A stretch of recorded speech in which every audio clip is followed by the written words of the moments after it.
Trainee IAS अधिकारी पूजा खेडकर यांचं प्रशिक्षण आठवड्याभराकरता थांबवण्यात आल्याचं कळतं। या क्षणाची सगळ्यात मोठी आणि महत्त्वाची बातमी ट्रेनी IAS अधिकारी पूजा खेडकर यांना आतापर्यंतच्या त्यांच्या संदर्भातल्या विविध बातम्यांच्यामुळे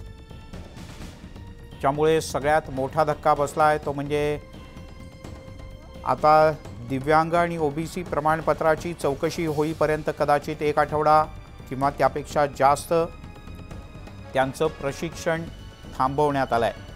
15 ते 19 जुलै या कालावधीत अकोल्यातल्या आदिवासी विकास प्रकल्पात इंटर्न म्हणून त्या रुजू होणार होत्या, मात्र वाशिमच्या जिल्हाधिकाऱ्यांच्याकडून त्याला स्थगिती देण्यात आली आहे। भारतीय प्रशासकीय सेवेत निवड होण्यासाठी पूजा यांच्यावर अपंगत्व आणि OBC आरक्षण कोट्याचा गैरवापर केल्याचा आरोप आहे।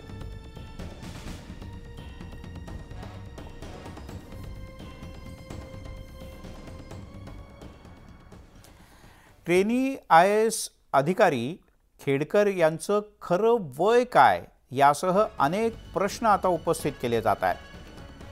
पूजा खेडकर यांचं खरं वय काय? पूजा खेडकर यांनी जी माहिती दिली त्यानुसार त्यांची जन्मतारीख आणि वय यामध्ये काही तफावत आढळते।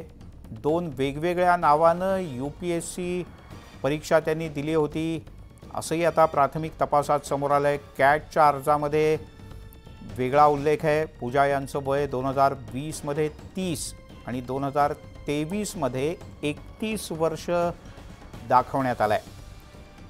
20 ते 23 या 3 वर्षात पूजा यांचं वय कागदावर फक्त एकच वर्षानं वाढलंय। प्रशांत बाग आपले प्रतिनिधी आपल्यासोबत आहेत। प्रशांत, आणखीन काय काय नवनवीन गोष्टी समोर येत आहेत?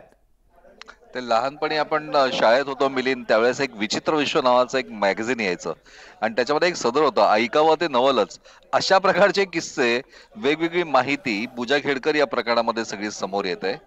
आता नाव जे आहे ते पूजा दिलीपराव खेडकर किंवा पूजा मनोरमा दिलीप खेडकर, नाव बदल झाला असेल तर तो गॅझेटमध्ये नाव बदल करून किंवा आईचं सुद्धा नाव लावून करायची तरतूद कायद्यानेच आहे।